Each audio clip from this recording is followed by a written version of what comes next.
Hey everybody, it's Lockout Lance here to talk about the Safety Redbox. So you look at this and you're like, oh wow, a box, right? But this is a very important piece of the lockout tagout world, especially when you're doing group lockout. So with our box, the big pluses is you've got easy open handle. The hinges on the back right here are gonna prevent any of that pry open so someone can't get into that key that's protecting everybody, right, when they're doing the lockout tagout.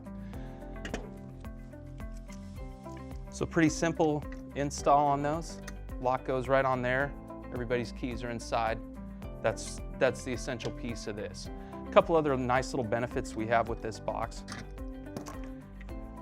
As you can see, there's a bracket right here that you can mount to the wall for a fixed location. Right in here is an easy switch button, so when it's mounted on that box isn't going anywhere. So if you need that to be fixed, we've got you covered there also.